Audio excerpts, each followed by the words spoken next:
The provincial government is taking new steps to protect firefighters from one of the hazards of their jobs. At the same time, it's announcing new supports for firefighters who work in the forests instead of the cities. Al Sweeney reports. In the not-too-distant past, firefighters took pride in equipment covered with soot. The dirtier gear was, the better it looked because it meant you were working hard. But not anymore. The materials that are on fire in houses are all petroleum-based products, and they produce chemicals when they burn, toxic gases when they burn, that actually have carcinogens in them. So we want to get those carcinogens off the firefighters, off their gear. At fire departments like Brantford, it can mean a complete hose down and change of gear. Part of the recognition that the job makes firefighters especially vulnerable to cancer. Talking about keeping firefighters safe, talking about occupational exposures, and talking about prevention. Since the Plastomed fire sent a toxic cloud into the air over Hamilton in 1997, followed by illness among firefighters, the province has been expanding workplace safety coverage for firefighter cancer.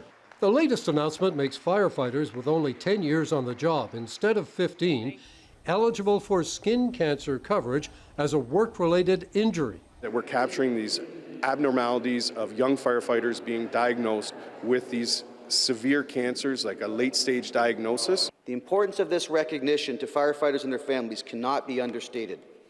Those that become ill no longer have to worry about the loved ones they leave behind. And the families that are left behind have the security to move forward. These new changes are going to be retroactive, meaning people can make a claim going back to 1960. It's a dual approach of recognizing the heightened exposures that firefighters are facing and recognizing that their families deserve support. Brantford has had its share of firefighter deaths. It's so hard. The 3 active duties that we had in deaths in Brantford were very respected firefighters, and to see them just randomly selected by whatever cancer. The province is also promising coverage in the future for kidney and colorectal cancer. At the same time, it's extending workplace insurance to firefighters who work in the forests.